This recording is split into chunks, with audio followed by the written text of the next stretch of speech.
à tous, j'espère que vous allez bien. On se retrouve pour une rétrospective sur le film Léon, réalisé par Luc Besson.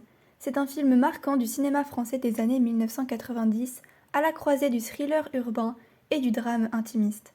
Porté par les performances remarquables de Jean Reno qui joue Léon et Nathalie Portman Mathilda, ce long métrage explore des thèmes forts, la solitude, la filiation, la vengeance et la capacité de rédemption à travers l'amour et la transmission. Voyons un peu le synopsis. Il s'agit d'un tueur à gages répondant au nom de Léon qui prend sous son aile Mathilda, une petite fille de 12 ans, seule rescapée du massacre de sa famille.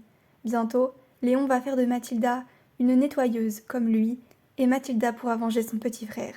Le cœur du film repose sur la relation entre Léon, tueur à gages solitaire et analphabète, et Mathilda, fillette de 12 ans, marquée par la violence familiale et la perte brutale de ses proches.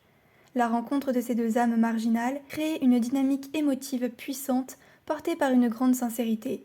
Nathalie Portman, dans son rôle, livre une performance d'une maturité bouleversante, donnant vie à une enfant à la fois brisée, lucide et en quête désespérée d'amour. Luc Besson excelle à instaurer une atmosphère stylisée avec des compositions visuelles soignées, un rythme maîtrisé et une bande originale envoûtante signée Eric Serra. Cependant, cette virtuosité visuelle contraste parfois avec l'ambiguïté morale du film, notamment dans sa manière de construire la relation Léon-Mathilda. Un point controversé, et à juste titre, réside dans le traitement de Mathilda. Certaines scènes et dialogues tendent à sexualiser le personnage, notamment lorsqu'elle déclare aimer Léon comme un homme ou lorsqu'elle mime une scène sensuelle dans un jeu d'imitation. Si ces moments peuvent être interprétés comme les manifestations d'une enfant perturbée cherchant désespérément à exister, ils restent malvenus et mal encadrés. En effet, le film semble hésiter entre une lecture purement platonique de leur lien et une tension ambiguë qui dérange. Or, compte tenu de l'âge de Mathilda, de son traumatisme familial et de son besoin fondamental de protection, cette sexualisation n'apporte rien de narrativement pertinent. Elle trouble inutilement un propos qui aurait gagné en force et en justesse en montrant simplement l'évolution d'une enfant qui retrouve peu à peu sa dignité, sa capacité à faire confiance et son envie de vivre. L'aspect le plus intéressant du personnage de Mathilda est justement sa capacité de résilience. Sa maturité précoce est le fruit d'un environnement brutal, mais c'est sa lente reconquête de l'enfance à travers son lien avec Léon qui touche profondément.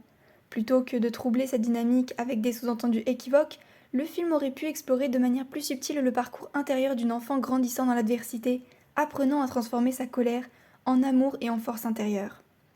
Léon reste un film marquant, visuellement puissant et émotionnellement dense, mais dont certaines maladresses ternissent la portée.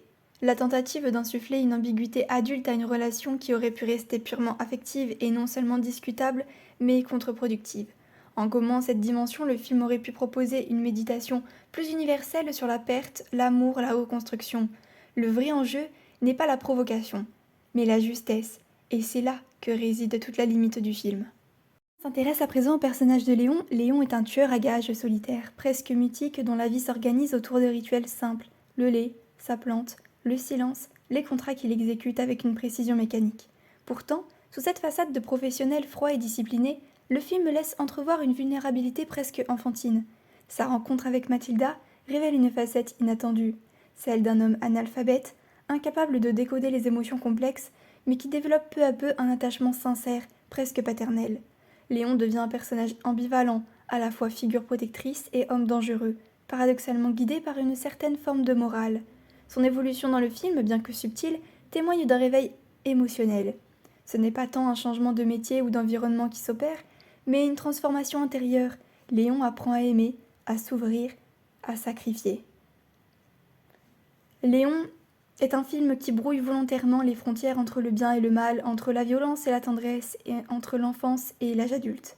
À travers une mise en scène stylisée, les personnages sont profondément ambigus, le film explore la solitude, la perte, la recherche d'un lien humain sincère dans un monde brutal. Objet de débat depuis sa sortie, Léon suscite des lectures très variées, certaines centrées sur sa dimension esthétique, d'autres sur les implications morales de la relation entre Léon et Mathilda.